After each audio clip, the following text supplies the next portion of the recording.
جات لي مكالمة من أهلي زعلانين، ومش ده أنت ومش ده اللي إحنا ربنا كرمه. وأنا ما بحبش أتكلم في القصة دي عموما عشان ما تجرش لكلام أنا مش حابه، أو الناس تخليني أقول حاجة أنا ما قلتهاش. الناس تبعتك ما تبعتكش، بقيت ترند ما بقتش ترند، أنت بتعمل حاجة اللي أنت راضي عن نفسك فيها، اللي هو لما تموت أنت تبقى راضي عن نفسك، مش خايف من حاجة. $500,000 هاخدهم في ستوري. ستر ربنا إن المشهد ده عدى.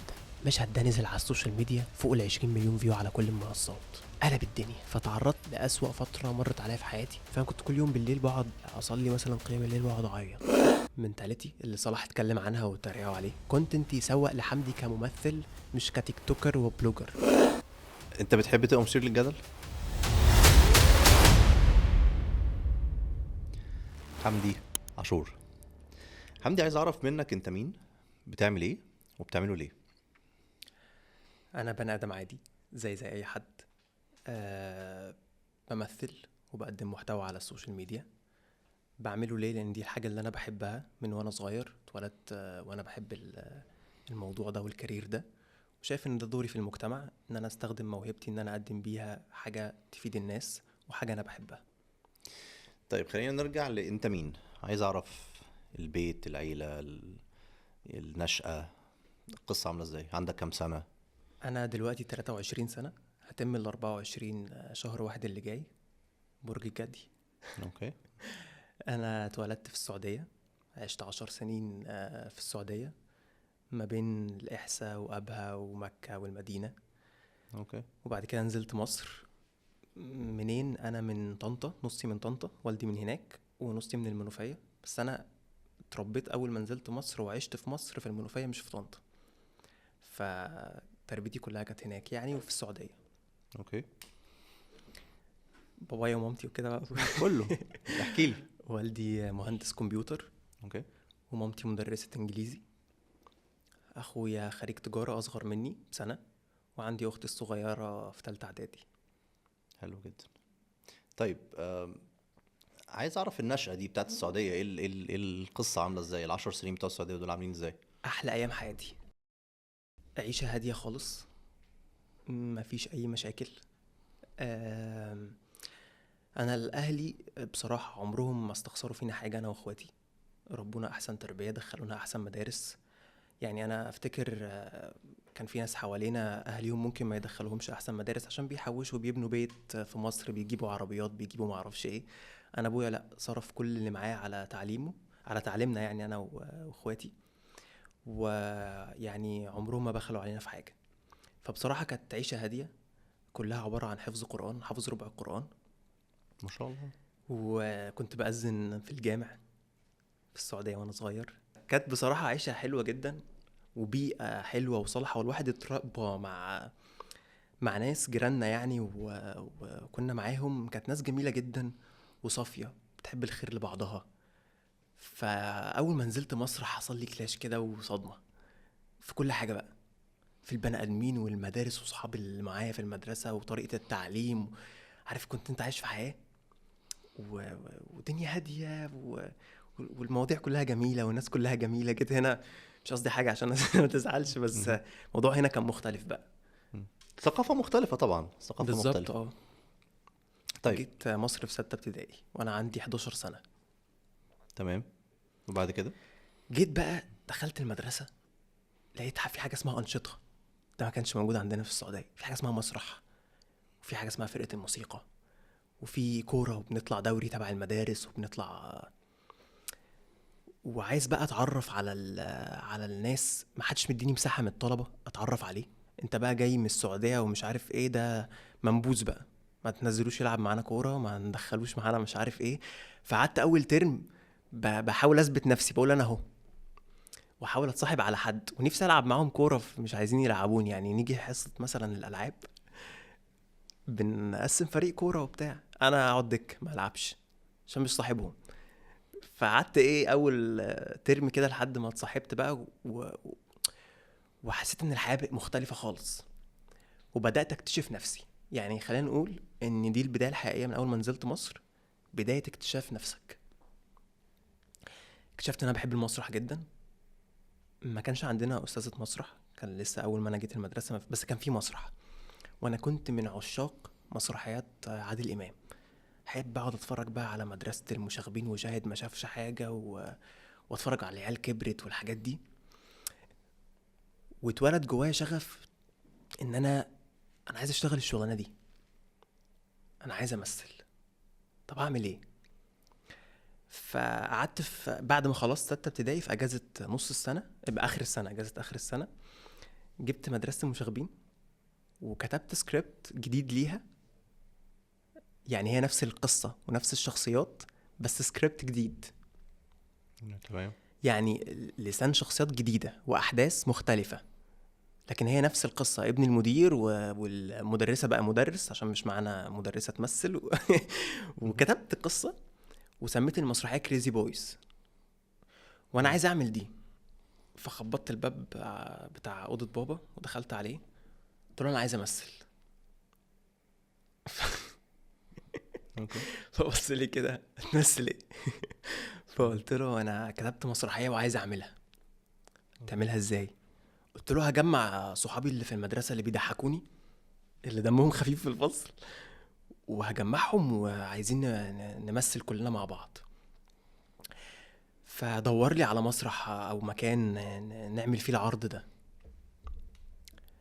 فامي طبعا رفضت رفض تام القصه دي، وما كانتش حابه الموضوع ده. لا روح العب كوره، العب سباحه، ايه تمثيل دي؟ يعني ايه تمثل دي؟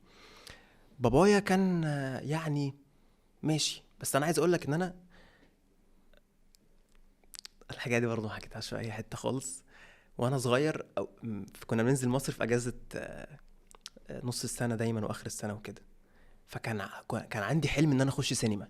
في السعوديه ما كانش فيه سينمات. مم. عندي حلم ان انا اخش سينما واتفرج على فيلم. افتكر اول فيلم دخلته في السينما كان شارع الهرم اول فيلم كان شارع بتاع سعد الصغير. اوكي. الفتره بتاعت ده كان عندك 2012 كام سنة؟ 7-8 سنين حاجه كده. مم. وبسم الله الرحمن الرحيم شارع الهرم. انا عايز اقول لك انا دخلت الفيلم ورا اهلي. انا هربت كده من البيت ورحت السينما. كانت السينما ب3 جنيه ساعتها ولا حاجه، خدتهم من جدي ورحت السينما. انا نص الفيلم قاعد مخبي عيني كده تحت الكرسي، مش قادر اتفرج. مشاهد بقى رقص وبتاع، مش قادر اتفرج على ما انا حفظ قرآن ومش عارف ايه وبتاع. ما كنتش متخيل ان الفيلم هيبقى كده. اوكي. فانا مش ناسي الموقف ده. ووالدي اكتشف ساعتها ان انا دخلت السينما كان هيطلق امي. حرام. فتخيل بقى راح اقول له انا عايز ابقى ممثل. تعالى بقى نرجع للموقف تاني، او عايز امثل. فهو قال لي طب وريني انت كاتب ايه فاقرا.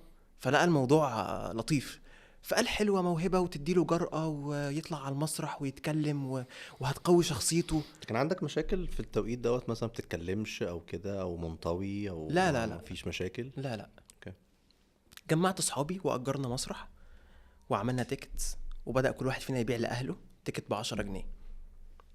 أنا مثلا بعت ال4-5 من أهلي، هو باع ال4-5، لمينا حق المسرح و200 جنيه مكسب، وعملنا المسرحية وصورناها. فين بقى؟ في طنطا. شفتوا مسرح يعني؟ مش مسرح، هو مكان كده زي ورك سبيس بس فيه خشبة كده، قاعة كده يعني؟ قاعة كده عملناها، ومثلا لمينا 50-60 واحد من أهلنا. ورحت مصورها فيديو. كان عندنا واحد صاحبنا من اللي معانا أبوه عنده قاعة أفراح، فبعت لنا الراجل بتاع كاميرا الأفراح دي. انت كام سنة وانت بتعمل الكلام ده؟ 12 سنة. ونزلتها على اليوتيوب. المدرسين شافوها. رحت بقى المدرسة بقى وانا داخل ايه اولى اعدادي. ايه ده؟ ايه الشطارة دي والحلاوة دي؟ طب ما في مسرح في المدرسة، ما تمثل هنا، ما تعمل لنا المسرحية دي. قلت لهم بس التيم بتاعي اغلبه من بره المدرسة. قوي لا، جمع تيم من جوه المدرسة. ووكيلة المدرسة كانت اسمها مس سلوى، قالت لي اعملها في الفسحة، هديك اسبوعين وتعملها عرض في الفسحة. عايز اقول لك المدرسة كلها بالمدير بالمدرسين، ما فيش حد في الحوش، كله في المسرح. فبقى كل واحد يشوف الطلبة فين في المسرح، فكله يروح يشوف حمدي عامل ايه في المسرح. قلبت المدرسة. ساعتها جابوا لنا مدرسة مسرح، وبدأنا نعمل مسرحات ونطلع بقى مسابقات. خدت بقى 3 جمهورية، اطلع اول على المحافظة في التمثيل. وبدأت القصة من هنا. حسيت ان ان طب ها وماذا بعد؟ انا مثلت حلو في المدرسه وقشطه واصحابي عارفيني وبتاع، عايز بقى اطلع على التلفزيون، اعمل ايه؟ قالوا لي في حاجه اسمها مكاتب كاستنج في القاهره. تاني بقى، انت عندك كام سنه في التوقيت ده؟ 14 مثلا، 14 15. تمام. بدات اهرب من المدرسه الساعه 9 الصبح، اخد واحد صاحبي اسمه عمر سيف، وننزل انا وهو عند محطه القطر في اوسنا، نركب قطر الساعه 10 ونص، نوصل رمسيس الساعه 12، ناخد المترو. مهندسين دي بتتراح ازاي يا جماعه؟ قالوا لنا مهندسين فيها مكاتب كاستنج. تروح ازاي مهندسين دي؟ قال لك محطه اسمها البحوث.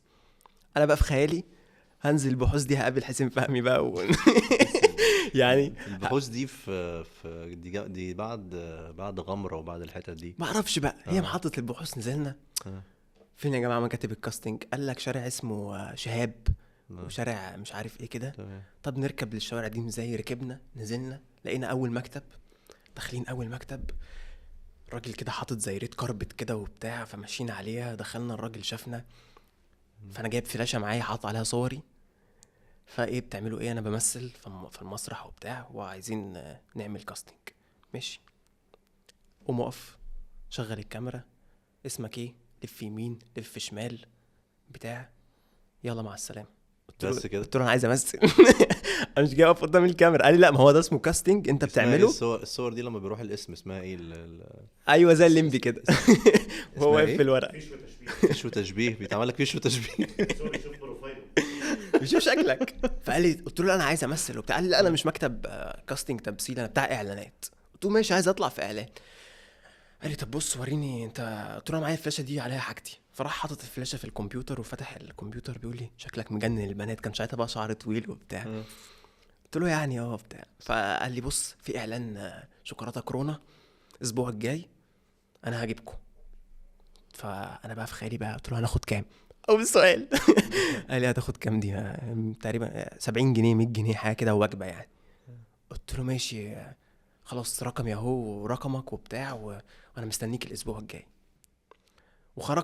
خرجنا بقى، لفينا على بقيه المكاتب وخلصنا. رجعنا بالليل بعد يعني، رجعنا بقى اللي هو اكننا رحنا المدرسه وخلصنا دروسنا ومروحين بقى البيت. واشتريت بقى شوكولاته كورونا، وطول الاسبوع بقى كل يوم قدام المرايه اتدرب هاكل الشوكولاته ازاي ولا حد كلمني ولا حد عبرني. سنه بقى على القصه دي، وننزل بقى مجاميع اعلان مثلا عمرو دياب والدنيا تمطر علينا. عارف انت عمرو دياب مثلا في اعلان، مش عارف اقول اسامي شركات عادي ولا لا، زي مثلا اعلان لشركه ما، فعمرو دياب بيغني على المسرح وفي ايه جمهور تحت، فاحنا الجمهور بقى. فمهم ايه، في اليوم ده كان في عز الشتاء، احنا واقفين مثلا متخزنين من الساعه 2 الصبح لحد الساعه 2 بالليل على ما عمرو دياب يجي، قاعدين في عز التلج. عمرو دياب وصل، يلا بقى بيبداوا يظبطوا الكاميرات ومش عارف ايه وبتاع. فالمفروض ان الاستيدج اهو، وفي صف اول تاني تالت، فقال لك الناس اللي وشها فوتوجينيك وحلو هيقفوا في الصف الاول وايه والتاني. فاختاروني من ضمن الناس اللي هتقف ايه في الصف الاول. فبيوقفوا ولد وبنت ولد وبنت ولد وبنت، وبيدونا بتاع كده ايه، ليزر كده نمسكه ايه، فلاش كده نعمل بيه وبتاع.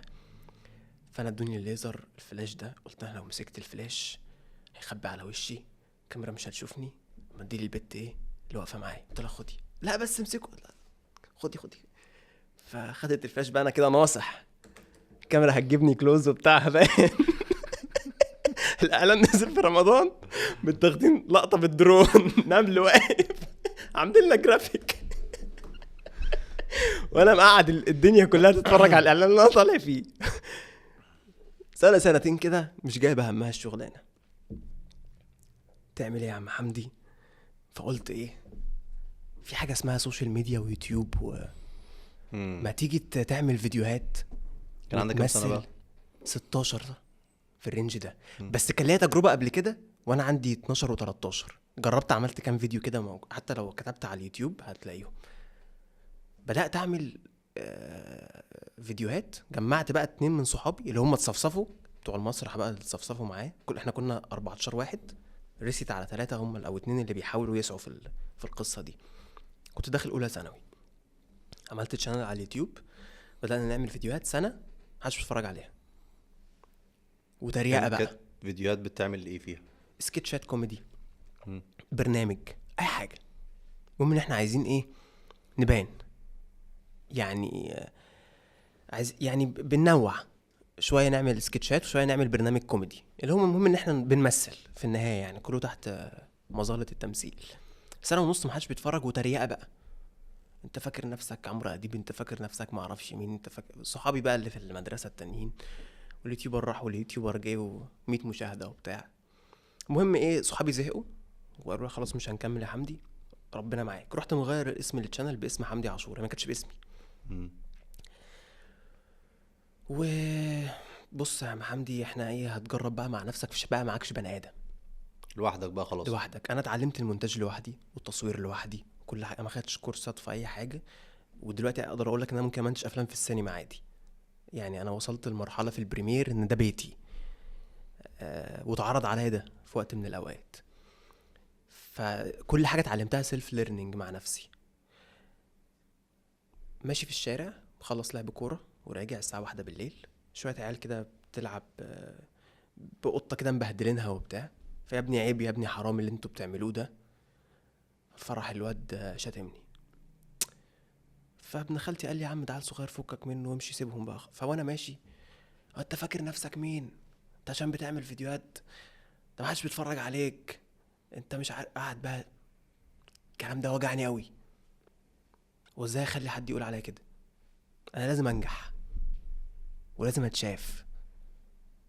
رجعت البيت، جات لي فكره ان انا اعمل برنامج توك شو عباره عن ان انا اطلع ارياكت على الترندات اللي بتحصل كل اسبوع، ويبقى في فقره فيها سكتش، ما انا عايز امثل، فقره في البرنامج فيها سكتش. عملت برنامج اسمه الهري في المهري. ايه؟ الهري في المهري، الهري في المهري؟ عملت اول حلقه بمعاناه بقى، رحت اجرت استوديو جرين سكرين ولاب بقى، كان معايا لابتوب يعني عقيم، رميته 4 مثلا، فاهم؟ فاللي هو عشان يرندر ده بحطه في التلاجة. عمرو عمرو بيضحك. بحطه في التلاجة والله عشان يرندر فعلا. كانت معاناة. فالمهم عملت أول حلقة نزلت على اليوتيوب، بعمل حلقة كل أسبوع. ماشي. الحلقة جابت 1000 مشاهدة، ده رقم يا طبعاً. نهار أبيض. طبعاً. 1000 مشاهدة، ده أنا عديت. تاني حلقة بعدها بأسبوع جابت 400. كده في مشكلة. أنا قلت لنفسي هم 4 حلقات وهبطل الشغلانة لو ما جاتش معايا. تالت حلقة مفيش أحداث طول الأسبوع حصلت. فماشي، قابلت واحد صاحبي بقول له أنا مش عارف أعمل إيه، مفيش حاجة أتكلم عنها الأسبوع ده، مفيش أي حاجة حصلت. قال لي في حد اسمه حمو بيكا ومجدي شطة لسه كده عاملين مهرجان بيتخانقوا وما اعرفش ايه وبتاع. قلت له مين دول؟ قال لي بسرش بس. فسرشت لقيت كوكب غريب ما كنتش اعرفه. مين حمو بيكا ده؟ كانوا لسه طالعين، وربكم ميزنا بميزه وما. فرحت واخد الكلام ده عامل سكتش كوميدي عليه، ورفعت الفيديو ايه، اضعف حلقه، لا فيها مونتاج ولا فاهم ولا الصوت على الله مظبوط يعني. على الله ان شاء الله. رحت رافع الحلقه وخرجت مع صحابي، ارجع بالليل الساعه 12 افتح اللابتوب الاقي 70,000 مشاهده 70,000 على مشاهدة. اليوتيوب. ده رقم. طبعا. ارفش. 80,000، 100,000. يا والله بكره مليون، 4 مليون بعد اسبوع. الشانل بقت 100,000 على اليوتيوب. ده كان فيديو قد ايه تقريبا؟ 4 دقايق كنت تعمل فيه ايه؟ حققت ربح. ايه ده؟ في $300 جم. ده أوكي. كان عندي 16 سنه ولا 17 سنه حاجه كده. طب ده مؤشر كويس جدا.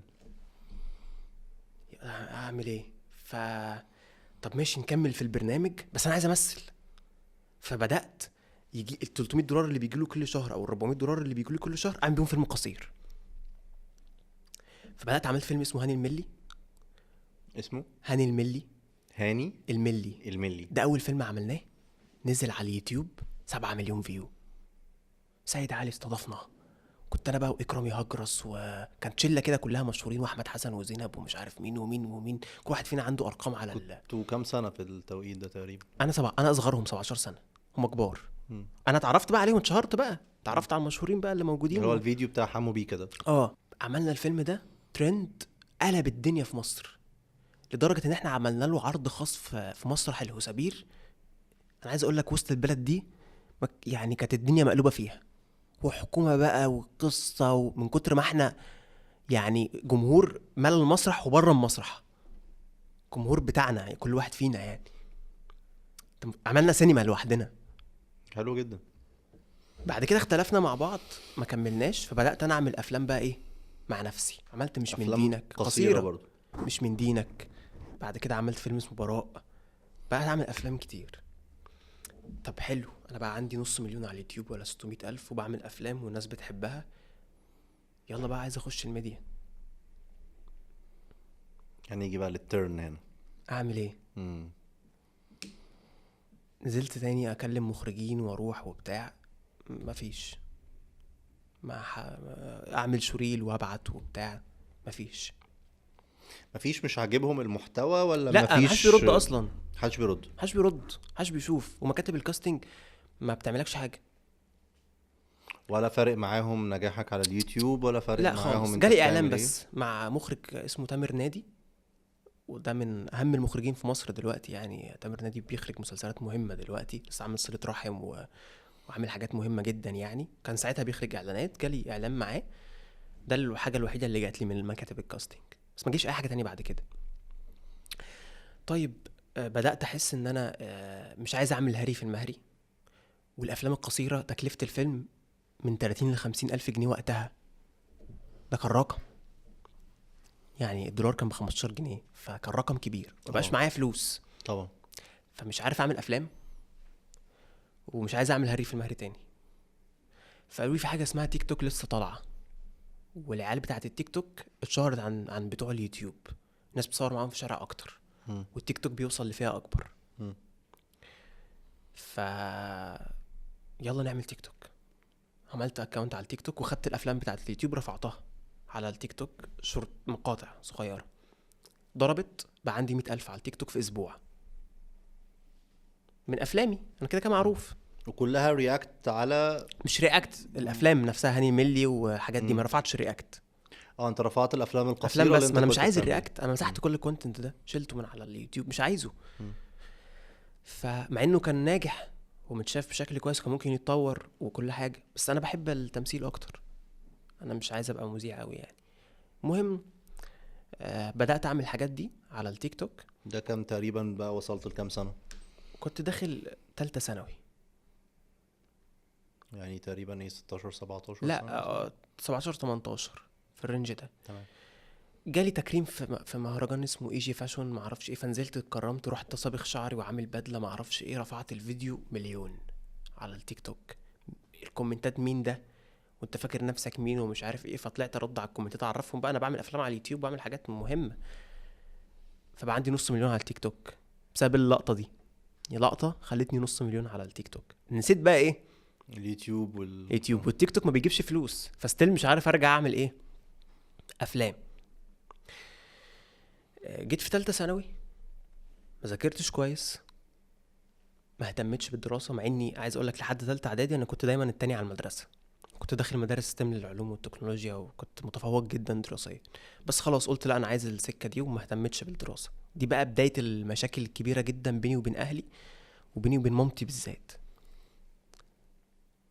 بس انا يعني خلاص هو ده اللي انا عايزه. فجبت طبعا مجموع حوالي 75% و 76% في ثانويه عامه، وشلت فيزياء، امتحنتها ملحق. عايز اقول لك ده كانت كارثه عندي في البيت. كنت علمي؟ كنت علمي علوم؟ لا رياضه. علم رياضه. كنت شاطر جدا في الماث والساينس برضو، كنت شاطر جدا يعني. بس انا عايز كنت اهتمامي كله بالفيديوهات واليوتيوب، مش عايز القناه تقع، مش عارف ايه، فاهم قصدي؟ مش عايز الاكونت يقع، لان لو قعدت اسبوع ما نزلش فيديوهات الريتش بيقع والكلام ده. خلصت ثالثه ثانوي ودخلت ايه كليه اعلام. ليه ما دخلتش معهد فنون مسرحيه؟ عشان اهلي مش دي شايفين لا خد شهاده الاول عدله، بعد كده بقى روح خش المعهد اللي انت عايز تخشه. كان في تعارض في البيت ما بين فكره ان انت كبير، تمثل هل موجود لغايه دلوقتي؟ لا ده دلوقتي فخورين جدا، مبسوطين جدا. وهكمل لك بقى اللي جه. يلا. قالوا لي تيك توك عامل مسابقه بالتعاون مع مهرجان القاهره السينمائي، هيختار احسن ممثل واحسن ممثله واحسن فيلم. هيتكرم الفائزين في جوائز على هامش المهرجان في الدوره ال 43. بس انت ما كنتش بتعمل لسه افلام جديده ولا بقيت بتعمل برضو؟ مش بعمل. انت بس على القديم اه بتنزل منه حتت صغيره وخلاص. بالظبط. طب عايز اعمل فيلم، اخويا بقى وصاحبي واللي وقف جنبي طول من ساعه ما بدات اسمه محمد خضير، هو اكبر مني يعني انا اخوه الصغير يعتبر. فرحت له المكتب قلت له يا محمد انا في 1 2 3. قال لي ما تقلقش انا في ظهرك.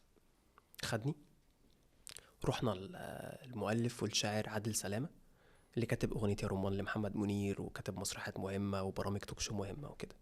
قالوا في مسابقه معموله وعايزين نعمل فيلم لحمدي. كتب لي فيلم اسمه تاتو. اول سؤال ساله لي قال لي عايز تاخد جايزه احسن ممثل ولا احسن فيلم؟ قلت له احسن ممثل. قال لي خد الفيلم ده. كتب لي الفيلم، خدته. الفيلم كلف ساعتها 30-40 الف جنيه. كانش معايا الفلوس دي، فكان محمد بقى بيساعدني وناس صحابي وبتاع، ولمينا وجبنا بقى مدير تصوير احمد عاطف وكاميرات بلاك ماجيك، واجرنا لوكيشنز وانتاج بقى برودكشن بجد. عملنا فيلم 1.5 دقيقة. كان اخراج مصطفى طيبة صاحب عمري بقى اللي واقف معايا برضو من زمان. نزل الفيلم في اول ساعة 70 الف فيو على التيك توك. اول مرة اشوف الرقم ده. كان بيحكي عن ايه؟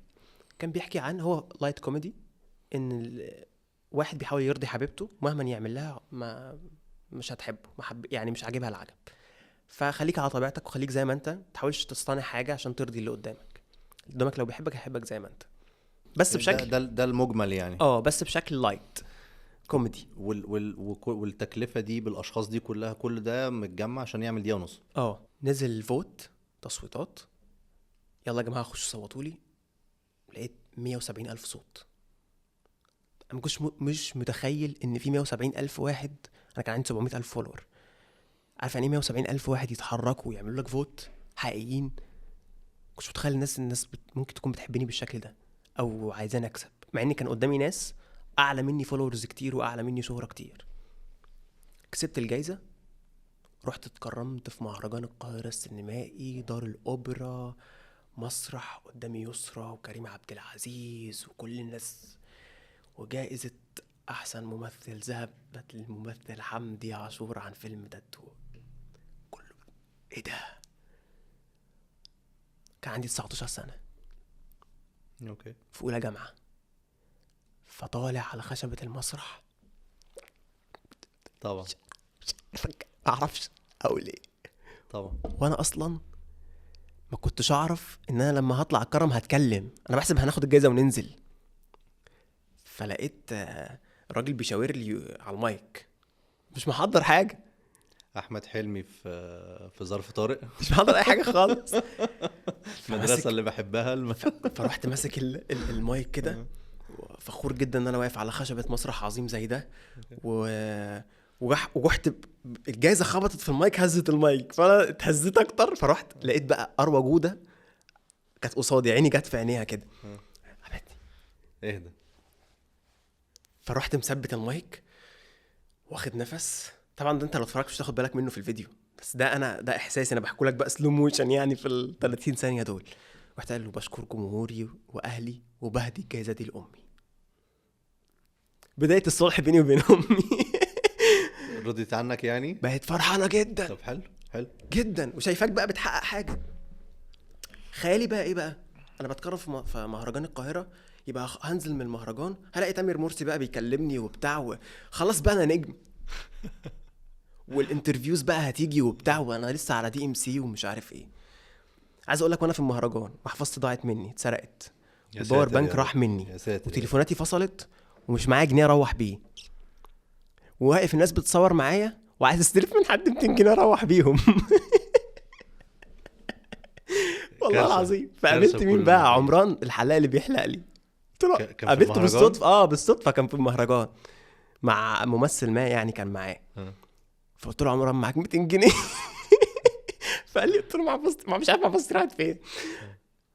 عايز اروح وبتاع. فراح مديني 200 جنيه سلف. حلو ده. وطلعت بقى ركبت مواصلات لشبرا، بالجايزه والبدله اللي هو والبدلة. لابسها وبتاع، وجعان موت جعان موت. نزلت شبرا عند الراجل بتاع الحواوشي والكبده والسجق، مشهور قوي هناك، وقعدت بالجايزه على الترابيزه، الناس كلها ميته ضحك. مين ده؟ كنت لسه قاعدين يا جماعه من ربع ساعه. كلت الكبده والسجق وركبت ورجعت قوسنا ونزلت خدت توك توك وروحت البيت وطلعت، ولا اي حاجه حصلت في الحياه، ولا حد كلمني، ولا جالي فرصه امثل، ومفيش اي حاجه حصلت. اعمل ايه؟ ومش عارف اجيب فلوس اعمل افلام منين تاني.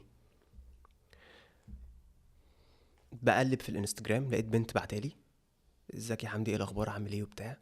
كانت معروفه على التيك توك، تيجي مم. نعمل فيديوز مع بعض. مين؟ كانت اسمها ميرنا. قلت لها طيب ماشي. فكان ساعتها لسه طالع ترند حته القصف الجبهه ومش عارف ايه والكلام ده. فرحت كاتب افكار، اكيد انا وحبيبتي بقى وايه وبنترول مع بعض، واللي هو ايه موقف خروجات عاديه وبتاع. ونزلت صورت الفيديوهات دي، رفعتها على التيك توك. 5 مليون، 10 مليون، 8 مليون، 7 مليون. ايه الارقام دي؟ لقيت رانيا فريد شوقي بتشير لي فيديو، حاجات كانت دمها يعني ساعتها لو اتفرجت عليها كانت دمها خفيف، دلوقتي بشوفها بقول ايه اللي انا كنت بعمله ده يعني. بقى عندي، كان ساعتها عندي مليون فولور على التيك توك، بعد الفيديوهات دي بقى عندي مثلا ايه 2 مليون. اوكي. كنت بنزل في اليوم فيديوهين. انا فاكر في خلال شهر كنت زايد نص مليون فولور، رقم يعني كبير على التيك توك. على التيك توك. فبدأ يجي لي اعلانات، فبدأ يجي لي ايه فلوس. وقفت شغل معاها ويلا ارجع اعمل ايه افلام تاني. عملت فيلمين على اليوتيوب، نزلوا ولا حاجه اتغيرت، محدش شاف حاجه، مفيش فلوس جت. مش اعلانات ما بتدفعش فلوس؟ ما فيش اعلانات جات لي تاني، اعلانات كانت بتيجي عشان فيديوهاتي مع البنت دي. مم. خلاص ما بقاش عندي نفس الريتش، اعمل ايه؟ قلت بقول لك يا حمدي بص، كفايه كده الكلام ده، الحاجات دي ما بتاكلش عيش، حاجات بقى الاعمال التمثيل بقى والهدفه ومش عارف ايه ما بتعملش حاجه. طب نعمل ايه؟ انا عايز ابقى فنان شامل و... وانا بعرف اغني وبحب الغنى كراب يعني وكده، بس عمري ما جربت ده. طب ما تيجي تعمل اغاني، جرب. فقعدت جمعت تيم نشتغل على اغاني، سجلنا ألبوم، صورنا كليب. والاول كليب ده كنا بنعمله فيديوهات دعايه عشان الشركه، كنت مضيت مع شركه تعملي ديستريبيوشن وكده، فمحتاجين فيوز تتشاف. فعملت بقى فيديوهات مع البنت اللي طالعه معايا في الكليب ده، فيديوهات هي كوميدي بس جريء، نوع من الكوميديا موجود في امريكا مش موجود في مصر، وموجود في مصر بس بيبقى مشاهد في الافلام. اوكي. فانا ما اخترعتش حاجه، انا جبت مشهد من الفيلم بيعملوا بيومي فؤاد او بيعملوا علي ربيع او بيعملوا تامر حسني، هو نفس المشهد، ورحت عامله مع البنت دي على السوشيال ميديا. اللي هي نفس البنت اللي انت كنت لا خلاص بقى عدينا ميرنا بقى. فالفيديوهات نزلت جابت ملايين كتيره قوي. بس بعدها جات لي مكالمه من اهلي زعلانين، ومش ده انت ومش ده اللي احنا ربناك عليه. ده موجود في الافلام، بس لما يتقدم بالشكل ده على السوشيال ميديا فده مش صح، لان في اطفال بتتفرج عليك، في ناس مهم بتتفرج عليك وتتاثر بيك، ما ينفعش تصدر لهم ده. مع ان هو موجود، تامر حسني بيعمله وعلي ربيع بيعملوا بيعملوا نفس الافيهات دي في افلامهم. بس بس ده بيخش يعني في قصة تانية أيوة ليها علاقة بالظبط. بالرقابة، وبيخش بحاجات لا تانية هو نفس المشهد انا كنت بعمله هو ما كنتش بألف حاجه، انا بجيب المشهد جاهز من المسلسل. ففعلا قعدت مع نفسي عندك قعده. كام سنة تقريبا في التوقيت ده؟ 21 كنت في تالتة جامعة، اوكي. اتخرجتش لسه، فمن 20 ل21 في الرينج ده. فقعدت مع نفسي قاعدة كده، انا صريح جدا مع نفسي، واقول لنفسي انت وحش وانت حلو وانت ما بكدبش، ما اضحكش على نفسي خالص، وابقى عارف انا واقف فين. هل ده انت راضي عنه؟ لا. هو انت اللي ساعدت له اصلا، ولا هو جالك صدفة، ولا هو جه ايه؟ صدفة. جت ازاي اصلا؟ انا عايز اعمل كليب، ندور على موديل، بقلب في الانستجرام لقيتها بعتلي مسج، طب يلا، طب مش عارف ايه، اتجمعنا، حصلت كده، لكن مش قصدها. ومعرفش الباك جراوند بتاع الشخصيه ايه اللي قدامي، يعني مثلا لما اجي اشتغل مع كريم، انا ما اعرفش يا كريم انت كنت شغال ايه غير لما قعدنا مع بعض بره. والبودكاستات اللي انت بعتها لي انا ما اتفرجتش عليها، ما كانش عندي وقت اتفرج عليها. فلو انت شخص مش حلو انا انا مش هعرف. ما رجعت، ما شفتلكش حاجه قبل كده. فجاي لك وعادي، ما اعرفش بقى ان انت قبل كده كنت عامل حاجات الناس بتشتمك عليها، فانا هاخد شتمتك عشان يعني انا. انت لما اشتغلت معاها ما كنتش تعرف ان في مثلا كلام بيحصل لا او ما في كنتش حاجة؟ اعرف ده، ما كنتش اعرف ده. مم. بس انا بوجه لها كل الاحترام. و... والفتره اللي احنا اشتغلنا مع بعض فيها كانت شخصيه بروفيشنال جدا معايا. كنا بنتقابل على ميعاد التصوير بس ونصور. وكانت علاقتنا علاقه اتنين زملاء اشتغلوا مع بعض. عمرنا حتى ما خرجنا مع بعض، عمر ما كان في بينا صحوبيه، حتى كان الموضوع كله شغل. وكانت شخصيه على المستوى الشخصي معايا محترمه جدا، شفتش منها اي حاجه وحشه، وبكن لها كل الاحترام. واي خطأ حصل، اي انسان ممكن يخطأ في الدنيا، دي حاجة ربنا اللي بيحاسبنا عليها، مش انا اللي هحاسب عليها ولا حد من المشاهدين اللي هيحاسب الناس عليها يعني. أكيد. فانا بكن لها كل الاحترام وكل حاجة و... وانا ما بحبش اتكلم في القصة دي عموما عشان ما تجرش لكلام انا مش حابه، او الناس تخليني اقول حاجة انا ما قلتهاش. المهم انا وقفت، رجعت نفسي، وقفت شغل. عشان جالك يعني فكرة ان والدتك ووالدك ابتدوا ولا يزعلوا، ولا انت خلاص انت لا، انا من المبدأ نفسه؟ جوايا، من جوايا ده مش حمدي، ومش ده اللي انت اتربيت عليه، ومش ده اللي هيوصلك. طب لو هتعمل لي مقارنة ما بينها وما بين البنت الأولانية، انت كان اسمها ايه البنت الاتنين الأولانية؟ محترمين. ميرنا، لا انا قصدي كان المحتوى نفسه كان عامل لا، ازاي؟ ميرنا كان محتوى كوميدي عادي، اوكي. مواقف عادية. هدير كانت المواقف فيها نوع من انواع الكوميديا اللي بترمي على النية. اه فهمتك. انت فاهم قصدي؟ مم. فلذلك تصنف جريئة. اوكي. بس النوع ده موجود في امريكا عادي جدا، بيتعمل في الافلام وسكتشات ومسلسلات كامله بتتبني على النوع ده. يعني ده مم. نوع اصلا معترف بيه ضمن الانواع بتاعه يعني في بلاك كوميدي مثلا، وفي مم. انواع الكوميدي. ده نوع من انواع الكوميديا موجود مم. بره عادي جدا. بس هنا احنا بنقعد نقول ضد المبادئ وضد القيم المجتمع والحاجات دي. اكيد طبعا. وانا متفق مع ده. بس فانا وقفت الشغل ومسحت كل الايه، الكونتنت ده من عندي بالفيديو كليب. الفيديو كليب كان بتاع الأغنية؟ اه كان مع هدير؟ مسحت كل ده من اوكي. على اليوتيوب. حتى الأغنية نفسها مسحتها وكل حاجة؟ مسحتها وقلت مش هغني.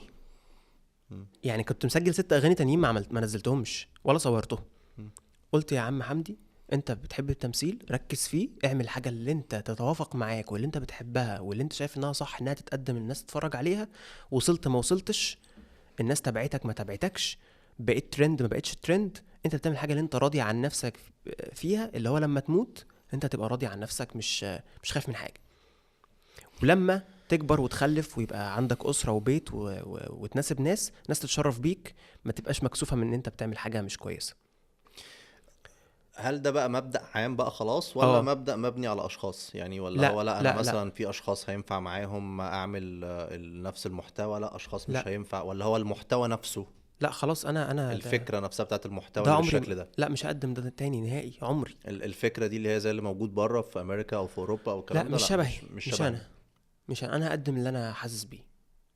ف برافو الفترة عليك دي انك برافو عليك انك برضو يعني عملت ده. ما ده برضو يعني لازم نديك عليك كريدت، فكرة انك بتعمل محتوى، فالمحتوى مش حاسس ان هو لا انا غلطت، او ان انا عملت حاجة مثلا لا مش شبهي، او جربت فما مشيتش انا معايا. انا انا بالظبط بشبهها. انا النهارده حاطط الجي بي اس بتاعي على هدف معين انا عايز اوصل له. فوانا ماشي في الطريق اتلخبطت ودخلت دخله غلط. ايه اللي بيحصل؟ بقعد في الدخله الغلط دي 5 6 دقايق على ما بلف وارجع للطريق الصح تاني. فهو ده اللي انا بعتبره طبيعي جدا في الحياه. انا مش ملاك وانا مش نبي. وطبيعي جدا اغلط، وطبيعي جدا في سن زي ده محدش وجهني صح. انا عشان كده طول الحلقة عمال اسألك انت سنك كام. انا في الوقت ده ما كانش عندي خبره كافيه للاختيار. وكنت متهور شويه، وعايز يتعرف وعايز وفاكر انها هتيجي بسرعه. مش صح انها تيجي بسرعه، اللي بيجي سهل بيروح سهل. فانا دخلت دخله غلط، ادركت ده، ما كملتش في الطريق الغلط، انا لفيت ورجعت تاني اكمل صح. فده اي حد بيجي يكلمني مش عيب ان انا اغلط، العيب ان انا افضل اكمل في الغلط. لكن اي واحد برافو فينا عليك. ليه خطأه، باختلاف بقى على السوشيال ميديا، ولا خطأ بينه وبين نفسه، ولا خطأ مع يعني مش كل واحد بقى حسب نوع الخطأ يعني. ف قعدت مع نفسي كنت في محاضرة في الجامعة في إعلام، جالي مسج من مخرج: أنا في مقابلة النهاردة محتاجك في مسلسل.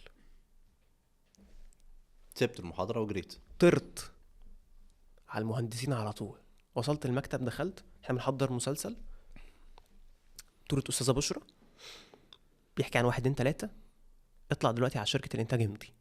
طب الدور بيتكلم عن إيه وبتاع؟ مالكش دعوة بحاجة، روح امضي. روح امضي. رحت رايح من غير ما أعرف أي حاجة، تك تك تك، مضيت على العقد، رجعت. الدور بتاعك 6 مشاهد بس، احنا هنخليه لاين. مم. واللاين ده شباب في مدرسة وبتاع وكده، و... وعايزك تواجهي نفسك، فرصة العمر. قعدت اشتغل على الشخصية بتاعتي وذاكرها كويس جدا، وبدأنا نصور في المسلسل. وكان في أصعب مشهد عملته في حياتي هو مشهد الانتحار. أنا طبعا عامل له بن عندي في الأكاونت وحكي كواليسه. أنا كنت واقف على سور ارتفاعه 7 أدوار من غير أي سيفتي، غير أي وسيلة أمان، ممكن شوية هوا يوقعوني، وشكرا. ضحيت ليه ووقفت ليه والوقفة المجنونة دي حصلت ازاي؟ عشان أنا عندي حاجة عايز أوصل لها. طب هم سابوك تعمل ده اصلا من الإنتاج غير كان سيفتي؟ ضعيف. الإنتاج كان ضعيف، احنا ما حدش فينا أصلا خد أجوره يعني. اصلا أصلا المخرج نفسه يعني، احنا يعني كان بيدينا فلوس من جيبه يعني الإنتاج كان على الله. وعملت المشهد الأهم في حياتي. فأنا عايز أقول لك، كانت أستاذة بشرى واقفة قدامي في لحظة من اللحظات، من كتر ما أنا كنت مندمج في الدور، رجلي اتهزت، فراحت علاء وراحت عاملة وشها كده. ستر ربنا إن المشهد ده عدى. المشهد ده نزل على السوشيال ميديا فوق 20 مليون فيو على كل المنصات، قلب الدنيا. أنا عايز أقول لك، أنا طالع أقف الوقفة دي، والمخرج بيقول لي مفيش كروت وهاردات موجودة، احنا مش معانا مساحة ان احنا نعيد، فهناخد 1 شوت. ليه؟ شركة الانتاج ما جابتش هاردات النهاردة، والهاردات اتملت. انا بكلم بجد، ده مسلسل، فانت هتطلع تقف الوقفة دي، مش هنعيد. ده المسلسل ده اصلا طلع للنور اصلا ولا طلع ايه؟ للنور بعد 2 سنين يعني، عشان المسلسل يتعرض قعد 2 سنين عشان يتعرض. كتير قوي. انت بتحكي لي على وقصص، حاجات غريبة الشكل يعني. ايوه، لان هو من الكاتيجوري مش الايه. كانت قصة معاناة يعني. فان يعني يتقال لي الكلوز بتاعك هتاخده في يوم تاني في مكان تاني، مش على السور ولا في اي حاجه، هناخد كلوز في حته تانية، بس احنا دلوقتي محتاجين المشهد الوايد تمثل لنا فيه 1 شوت. عارف المشهد ده مدته قد ايه؟ 10 دقايق على الشاشه، بقول مونولوج 10 دقايق. وبعد كده بشرى بتخش، استاذه بشرى مع حفظ الالقاب واستاذه مروه عبد المنعم بتخش، بيدور بيني وبينهم ديالوج، بتنزلني من على السور. فال10 دقايق دول 1 شوت، وعملته الحمد حفظت لله. الديالوج كله بتاع ال10 دقايق؟ طبعا ده كله من قبل يعني اجتهاد شخصي، لا حد دربني ولا معايا اكتنج كوتش ولا حد، يعني اجتهاد شخصي كله. مشهد نزل قلب الدنيا. يلا هيجي لي مسلسلات، هشتغل، ما جاليش. ليه؟ ممكن ما اكونش انا محطوط في حته الصح، ده جزء تاني، مسلسل مش متشاف بالنسبه لبتوع الميديا قوي، هو اتشاف على السوشيال ميديا لفئه معينه، ممكن يكون جمهورنا احنا، جمهوري وجمهور الناس اللي معايا. شركة الانتاج لا يعتد بيها، مش عارف ايه. لو المشهد اللي انا عملته ده كان في مسلسل كبير، كان ممكن الدنيا تختلف معايا بعديها. فرجعت لنفس النقطة تاني، مش عارف اعمل ايه، مش عارف ارجع اعمل ايه على السوشيال ميديا. قالوا لي شركة الانتاج، مضيت مع شركة انتاج 10 سنين تنتج لي اغاني وترشحني في اعمال وبتاع. طبعا ما اشتغلتش في اي حاجه، قعدت سنه ما اشتغلناش في اي حاجه، عملنا اغنيه واحده، والاغنيه دي نزلت في الوقت اللي كان طلع فيه مشكله هدير. الاغنيه بتاعتك دي بتاعتي دي اغنيه تانية بقى خالص. خالص مع شركة انتاج بقى وقصة تانية. في نفس التوقيت كان في مشكله هدير. المشكلة بقى الكبيرة بقى اللي حصلت، انا كده كده كنت وقفت ومسحت، بس المشكلة بقى دي حصلت. فحصل حملة عليا على السوشيال ميديا وكله نزل انتقاد فيا. طب ليه مش انت اوريدي كنت مسحت الحاجه بتاعتها؟ ما هو اخر حد اشتغل معاها كان مين؟ حمدي. وفي الوقت ده في ماركتينج اتعمل للاغنيه بتاعتي بشكل من الاشكال بيرمي على القصه دي، فكان سلبي طبعا عليا يعني. فتعرضت لأسوأ فتره مرت عليا في حياتي. الناس كلها بتشتمني نهار وليل. مش عارف امشي في الشارع عادي. كل ما حد يقابلني يقعد يسالني حاجات، وعملت ايه بقى، ماليش دعوه اصلا بحاجه، ما عملتش حاجه. بس انت فعلا كنت شايل كل حاجه كنت شايل من كل قبل حاجه. من قبل الكلام ده كله، اه ولا لا لما لا، حصلت المشكله الكبيره شلت الحاجه؟ كنت شايل كل حاجه. بدأت بقى صحف بقى، عارف انت الحاجات اللي على الفيسبوك، البلوجر حمدي عاشور ومش عارف مين وقال معرفش ايه وكان متجوزها عارف انت الحاجات بقى اللي هي بتجيب فيو دي. نهار ليل بقى انا عايش بشوف الحاجات دي. على قد ما هي سلبيه، على قد ما هي برضو تالي ساعدتك من جنب تاني. لا، ولا خلصت عليك؟ انا اتخلص عليا في الفترة دي. بس و... اتعرفت كتير يعني، الناس كلها بقت بتقول اسمك بشكل كبير. بيتقال بايه؟ يعني ايا كان، بس الاسم بيتقال. مش خلينا ده، برضو ناخد منها حته يعني. ما انا مش عايز اسمي يتقال كده. فانا عايز اقولك في الفترة دي كنت بقرا فتحتي. فتخيل بقى ناس انت رايح تناسبهم و... ويسمعوا كلام عنك بالشكل ده وبتاع، لولا ان هم عارفينك وعارفين تربيتك وعارفين اخلاقك واهلك كانت قصة صعبة جدا، وكل الناس بتهاجمك، حتى اهلك. ما احنا قلنا لك من الاول، مش ما هو ده مش وقت الكلام ده. فانا كنت كل يوم بالليل بقعد اصلي مثلا قيام الليل واقعد اعيط وادعي ربنا، انت اللي عالم بيا يا رب وع... و... وانا مش هنا، انا مش ده، ساعدني يعني ارجع تاني. عايز اقول لك كان كل اللي حواليا بيقول لك انت انتهيت خلاص، ده انتهى. وفسخت عقدي مع الشركه اللي انا كنت ماضي معاها، وكنت رايح اقدم في المعهد في الوقت ده. كنت اتخرجت بقى ورايح اقدم في المعهد. قالوا لي ما حدش هيقبلك في المعهد وكنت في الحياه بلاك، مش عارف تعمل ايه. في الفتره دي كنت رايح اقدم في الجيش، بس انا عندي مشكله في نظري يعني كبيره يعني. انا يعني وانا قاعد دلوقتي شايفك بلور اصلا اه. ف حلقت شعري بقى خلاص وبتاع، ورايح اقدم في الجيش وخلاص هخش الجيش بقى وهتنسي والسوشيال ميديا دي خلاص الدنيا خلاص. خدت اعفاء نظر من عند ربنا يعني، مش بقدم. كان فاضل اسبوع والمعهد التقديمات فيه تقفل. فنبيل قاعد اهو بكلمه في التليفون، هو كان من اكتر الناس حاسه بيا في الوقت ده. قال لي بقول لك يا حمدي الحق بسرعه في تقديمات المعهد هتقفل، الحق روح قدم. يا ابني اقدم اعمل ايه بتاع، روح بس قدم يمكن تخش.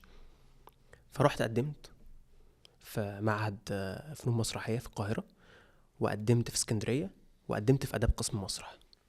وذاكرت مونولوج كده من على اليوتيوب، ورحت امتحنت بيه في اداب الاول. كانت امتحانات اداب قبل امتحانات المعهد، اداب قسم مسرح. التلاتة بيعلموا مسرح وبتاخد منهم كارنيه انك تبقى نقابي يعني. اتقبلت. فقلت دي اشاره. امتحانات المعهد فاضل لها اسبوعين، معهد القاهره بقى نفسه. طب ما اشتغل على مونولوج اقوى. فروحت الدكتور او استاذ اسامه فوزي، دربني على مشهد مونولوج لغه عربيه فصحى ومونولوج باللهجه العاميه.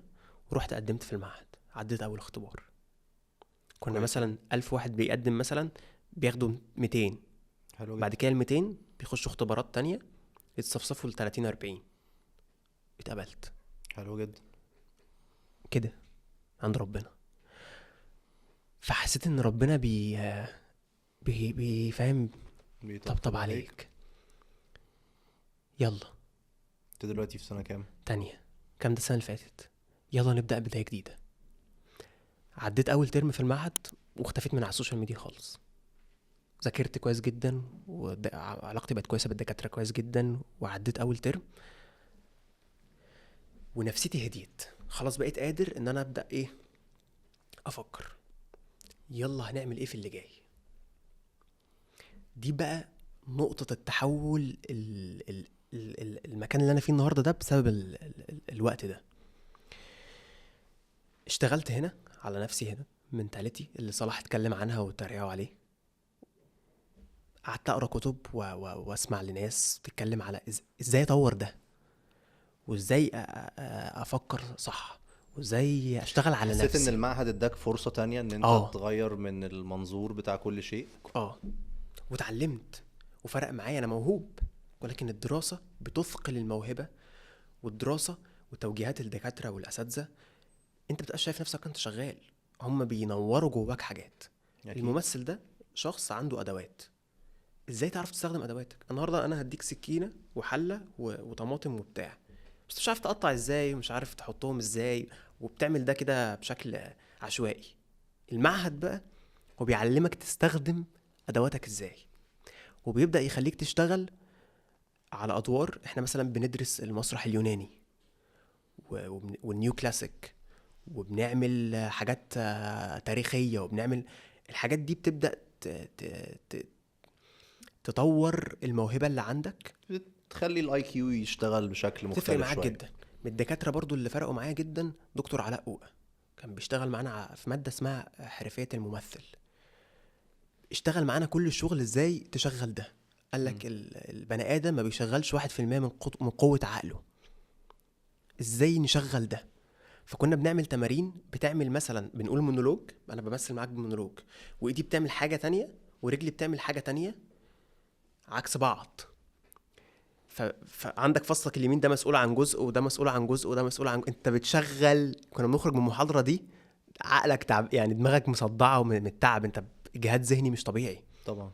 فالحاجات دي كلها فرقت معايا. وكل الدكاتره، دكتور ايمن الشيوي ودكتوره عبير فوزي رئيسه القسم عندنا، دي امي التانية يعني. ودكتور اشرف زكي وكل الدكاتره طبعا يعني رضيوا عنك يعني.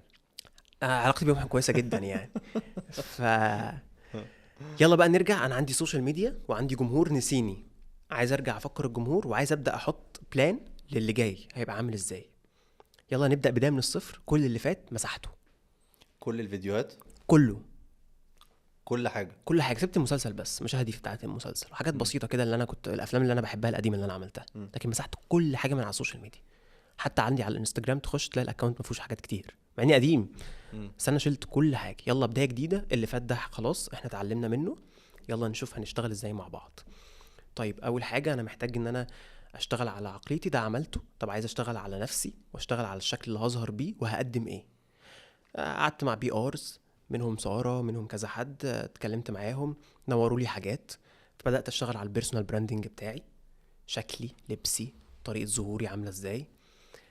بدات اشتغل على الكونتنت اللي هقدمه، كونتنت يسوق لحمدي كممثل مش كتيك توكر وبلوجر خلاص. طيب عايز اخش معاك في الجزئية دي كده وندردش فيها مع بعض شوية. الفيديوهات اللي انت بتعملها في الوقت الحالي اللي هي الافلام القصيرة، انا شفت جزء كبير منها،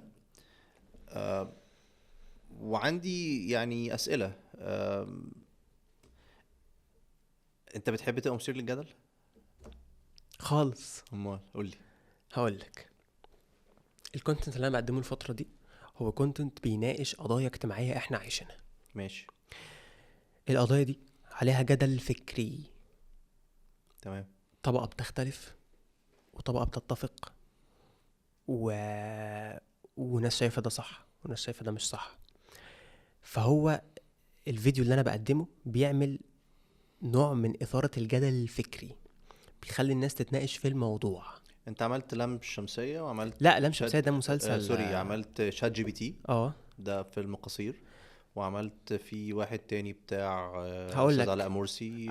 انا الموضوع بدأ معايا اول حاجة مع استاذ احمد منير، ماشي. كن له كل الشكر والاحترام والتقدير. الراجل ده انا رحت قعدت معاه، عرفني عليه المنتج الفني محمد طه قوشة. قعدت معاه، كنت لسه اول فيديو بقى هعمله بعد الرجوع بتاعي. تمام. كان فيلم اسم الفيلم ايه يا نبيل اللي احنا عملناه اول واحد؟ آه اول فيلم، لا اسمه ايه؟ مش متذكر الاسم قوي. المهم ده اول فيلم خالص. كان بيتكلم عن ايه؟ ان الابن عايز يروح يخطب بنت. البنت دي سمعتها مش كويسة او عليها حاجات يعني، او اهلها مش كويسين، فهو مش فارق معاه الكلام ده. فابوه بيقوله لا، انت لما بتيجي تناسب احنا بنناسب اسره وبنناسب ناس، مش مجرد بنت بس. قضيه يعني معينه موجوده في اجتماعيه في المجتمع، وبيطلع كلام الاب في النهايه ايه؟ صح. ده اول فيديو صورته نزل على السوشيال ميديا، 20 مليون. من وجهة نظرك ليه جاب ال 20 مليون بصراحة؟ لانه اولا الفيلم ده انا مريت بتجربه شبه دي في حياتي، ماشي. وشباب كتير بيمروا بالتجربه دي، لدرجه ان انا بقيت الاقي كومنتات: يا ريتني سمعت كلام ابويا، انا فعلا حصل معايا الموقف ده، انا فعلا مش عارف ايه، انا بطلق دلوقتي بسبب ان انا ما هو انت مين التارجت اودينس بتوعك يا حمدي؟ ايه. التارجت اودينس بتوعك يعني مين الناس المستهدفين ان هم يتفرجوا عليك؟ انت فئه الشباب اوكي. فيما فوق. بس اكتر شباب جين زي اه والجزئية دي صح كده؟ أمم. من 18 ل 24. مم. دي اكتر فئه طبعا بتتابعني. بعد كده من 24 لحاجه و30. اقل فئه بتتابعني اللي هم من 13 ل 17. اقل فئه بتتابعني دلوقتي بالانسايتس موجوده عندي على الانستجرام. وكمناطق ناس بتتابعني منين؟ انا بيتابعني من مصر 40% و60% بره مصر. خليج بقى، سعوديه، عمان، مش عارف، دول كتير ماشي، يعني. خلينا نرجع نرجع تاني. ده كان للأفلام اول القصيرة. فيديو عملته، حصل بومينج كبير انا مكنتش متوقعه نهائي. طب اعمل ايه؟ طب هو ليه برضو انت ما ردتش عليا؟ ليه جاب ال 20 مليون وجهة نظرك؟ كرم ربنا اول حاجه. ماشي. تاني حاجه موضوع مهم وتناقش بشكل كويس. واتوقع حصل عليه تفاعل كبير من الجمهور عندي، لانه بقاله كتير ما شافنيش. عارف انت العودة بعد غياب دي بتبقى فيها دايما بومينج. وانت ف اوريدي متفاعل على السوشيال ميديا، ناس كتير جدا بتتفرج عليك، يعني انت عندك على بالظبط، كل المنصات ارقام كبيرة جدا. الحمد لله. يعني حوالي 6 مليون على كل البلاتفورمز. فبدأنا نشتغل على الفيلم التاني، كان اسمه فات الميعاد. ده اهم فيلم من الافلام اللي انا عملتها يعتبر، يعني كان فيلم 10 دقايق، برضه عملته مع استاذ احمد منير. بعد كده عملنا فيلم تاني تالت اسمه صور خاصة، شارك معانا فيها استاذة لاشين لاشين واستاذ احمد منير ورغدة، برضه ممثلة كده شابة جميلة. بعدها قاعد عادي جدا، بقلب في الواتساب، حد صاحبي كلمني قال لي في برنامج استاذ علاء مرسي بيعمل بودكاست وعايزينك ضيف. قلت له يشرفني. فلقيت جروب معمول، استاذ علاء باعت لي: يا حمدي يا حبيبي يا جميل، انا شفت المحتوى بتاعك وانت شخص جميل، عايزينك في حلقة معانا تيجي تتكلم عن اللي انت بتعمله الفترة دي ونحكي مع بعض ونمثل مشهد مع بعض. حلو. انا بعد امتى؟ الحلقة خليك تمثل مع عمرو. والله يا عمرو شاطر جدا، ما يلا بهزرش والله. يلا جدا بينا. خدت نبيل وشامي اللي بيكتب معانا ونور صاحبنا بيصور، وطلعنا رحنا الاستاذ علاء مرسي. حد يعني في منتهى الجمال طبعا. وقعدة يعني مليانة ضحك. خلصنا الحلقة، فبقول له: استاذ علاء، في فيديو كده عايز اصوره مع حضرتك، ومحرج بقى منه بتاع، وريني. طبعا احنا رايحين له مكان وبتاع، فمش هينفع نكتب فيلم 8 دقايق و10 دقايق زي اللي احنا عملناهم مع استاذ يا احمد دوب منير، دقيقة دقيقتين عشان بالكتير. من وقته يعني. قرا، عجبه، يلا. قلت له: طب يبقى انا الكاميرات والاضاءه تحت في العربيه، يلا يا نور هات الحاجه، مش عارف ايه، طلعوا الحاجه حطوا. استاذ علاء وقف اول مره يقرا السكريبت. طبعا هو ممثل جبار يعني، وقف مثل المشهد، وبعد كده راح قعد يرتاح ويشرب كوبايه شاي وبتاع، وانا قعدت امثل واستاذ علاء مش قدامي. امثل مع نفسي. اوكي. وصورنا الفيديو. شكرا جدا يا استاذ علاء، السلام عليكم. فانا بروح، مش يا جماعه انا حاسس ان الفيديو يعني بس ماشي هنمنتج، فمنتج. فشامي قاعد جنبي قال لي: الفيديو ده هيكسر الدنيا. قلت له: لا مش حاسس قوي يعني. المهم سبت الفيديو شهر ما نزلتوش. بعد كده قاعد مش لاقي حاجه انزلها، فرحت رافع ايه؟ الفيديو. خد عندك بقى 7 مليون على الانستجرام، 5 مليون مثلا على الفيسبوك، ارقام كده بقى مش طبيعيه. ايه ده؟ والناس دي بتتابعني، عملت لي فولو. طب كويس جدا. هنا خطة اتغيرت. مم.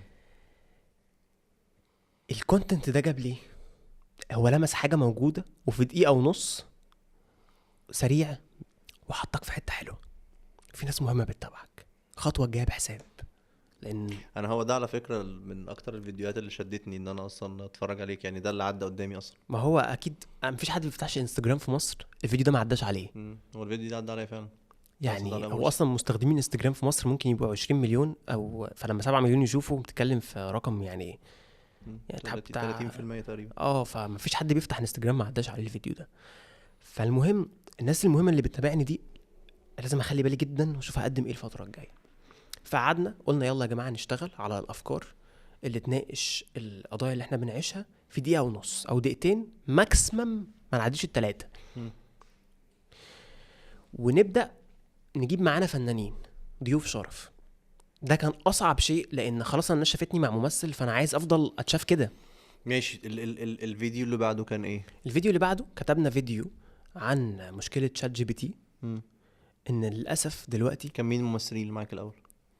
انا اول حاجه استاذ علاء. لا، في شات جي بي تي. شات جي بي تي عرضت الفيديو على اول حاجه دكتور اشرف زكي، حبه جدا بس الوقت ما كانش مناسب معاه وكل حاجه ما كانتش مناسبه، فما عملناش الفيديو مع بعض. ماشي. بالصدفه وصلت الاستاذ سلوى عثمان،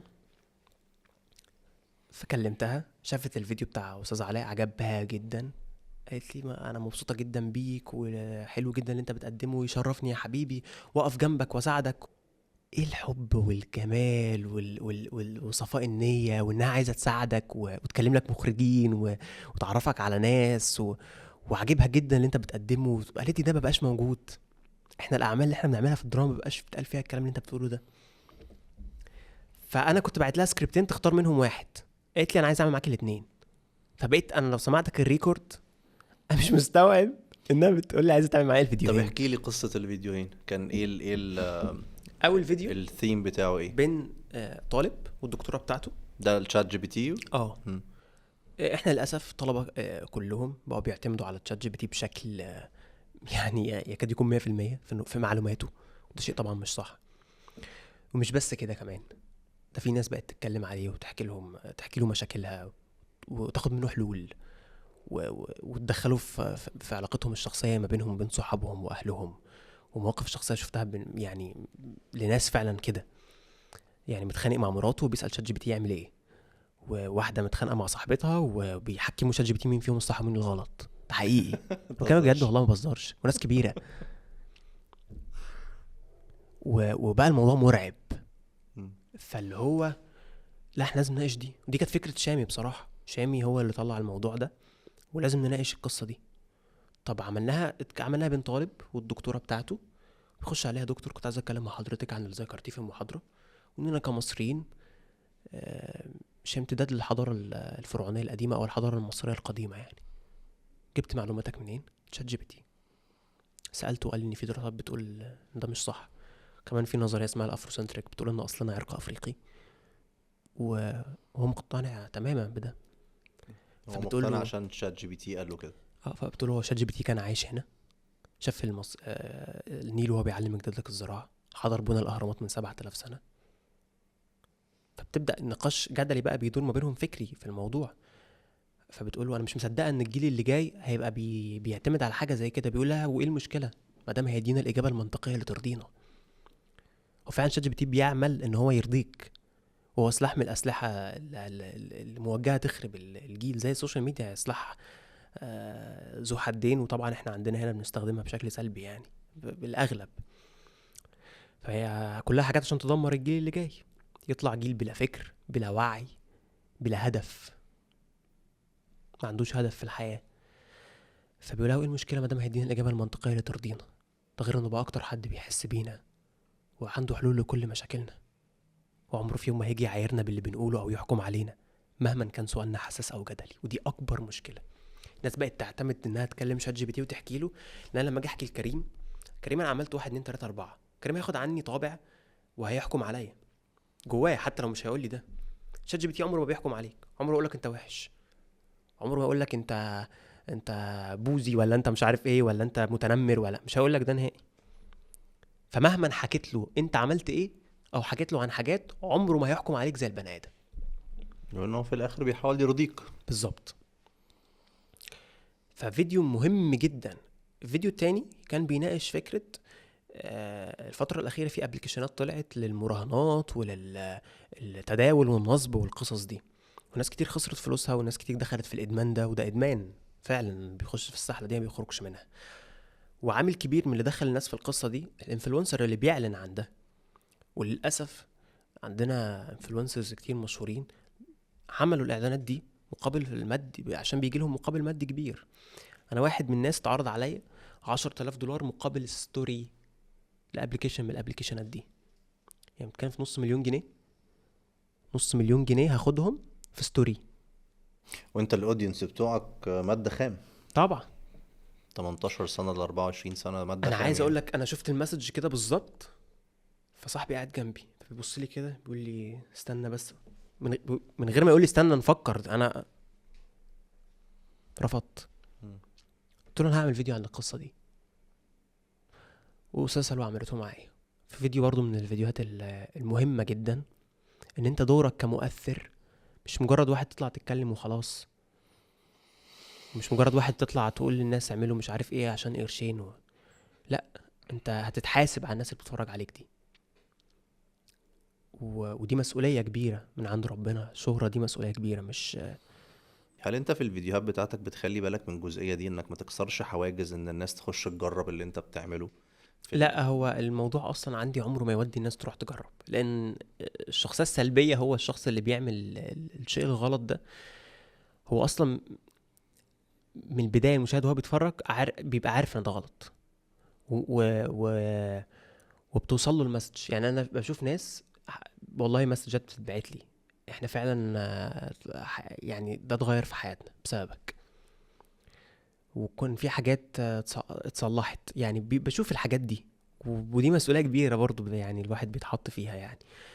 والعمل في النهاية الدرامي هو دوره انه يناقش القضية، دوره بس انه ما يكسرش الحاجز.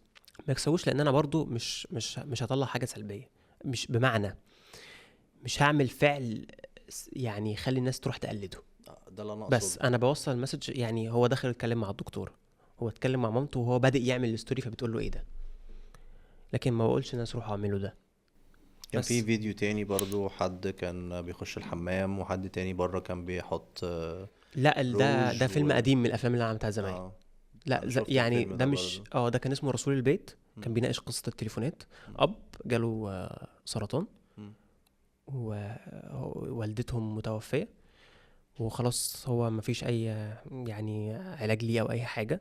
بيقرر ان هو يجمع ولاده، يسحب منهم التليفونات عشان يقضوا اخر اسبوعين او اخر فترة دي مع بعض. العيال بتتجنن اصلا، البيت كله مفكك، اللي بيطلع لايفات وعشان يجيب فلوس، واللي بيشرب مخدرات، واللي بيتكلم ولد، واللي بتعمل. فكان ده فيلم مهم جدا، بس هو كان معمول للمهرجانات مش معمول للسوشيال ميديا. مم. وبعد ما عدى على لفته نزلناه بعدها بسنة على السوشيال ميديا. فممكن يبقى في مشهدين تعتبرهم ان هم مشهد جريء، ولكن هو ما كانش من الاول فيلم سوشيال ميديا. ولكن ولو اتفرجت على الفيلم ككل في مسج مهمة يعني. مش هنقعد بقى نشوف جزء ونقتطف في جزء ونتكلم عنه، لا، ممكن انا نتكلم عن عمل قصدي ككل. انا قصدي حمدي، فكرة انك الاودينس بتوعك او الناس اللي بتتفرج عليك على السوشيال ميديا في اغلبهم اعمار سنية صغيرة. ما هو في فهل انت الوقت بتبقى اخد بالك من دلوقتي الفكرة طبعا. دي، ان انا اه ممكن اكون سبب ان حد يعمل كارثة او يعمل مصيبة انا او فاهم قصدك. او يغلط غلطتي اللي انا غلطتها في الاول او هل انت بتبقى اخد بالك من حاجة زي كده؟ طبعا دلوقتي طبعا. الفيلم ده قديم مم. اللي انت بتتكلم عنه، يعني لو جالي دلوقتي ما اعملوش، اعمله بشكل تاني. ما ما فكرتش اعملوش. تشيله؟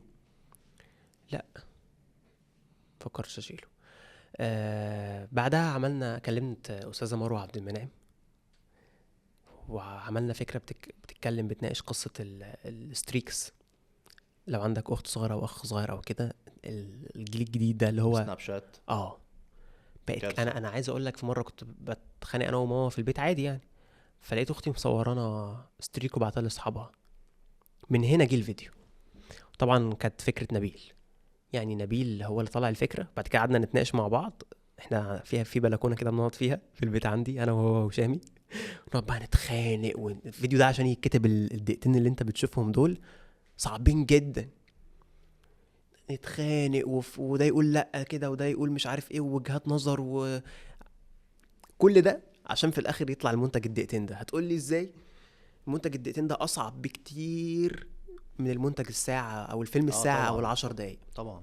لان انا عايز في دقيقتين اوصل مسج اول حاجة بشكل مش مباشر ومش بشكل مدرسي، يبان انه عمل درامي ماستر سين في مسلسل.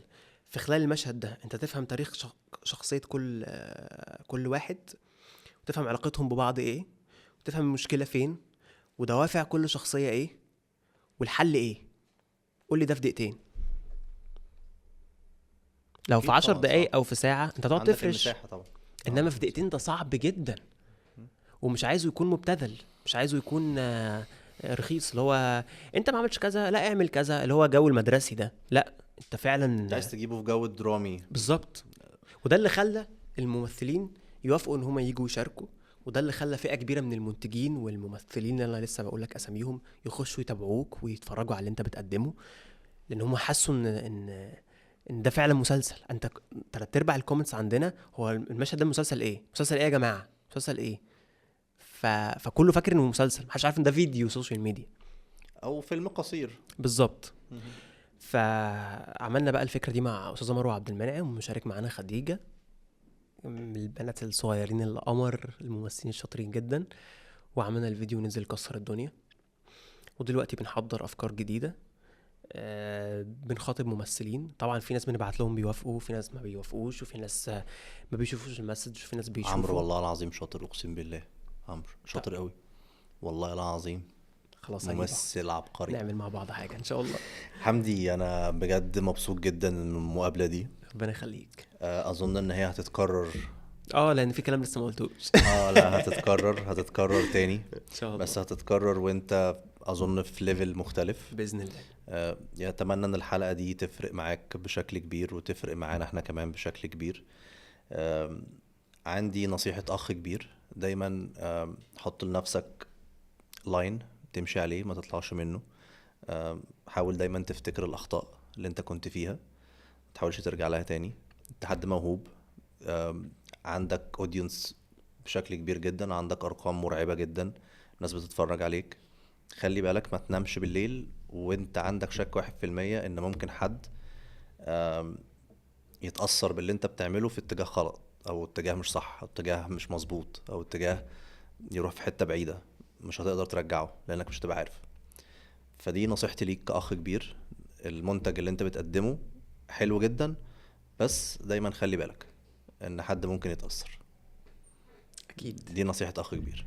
اكيد حبيبي انا اتشرفت بيك جدا، وان شاء الله تيجي هنا تاني وانت بقى عامل لنا فيلم كبير جدا في السنة بقى. اعزمك ان شاء الله. ان شاء الله خلال السنين اللي جايه دي باذن الله كلنا نبقى في حته ثانيه ان شاء الله يا رب ان شاء الله. باذن الله. اتشرفت بيك يا حمدي جدا. ربنا يخليك، ده شرف ليا. شكرا.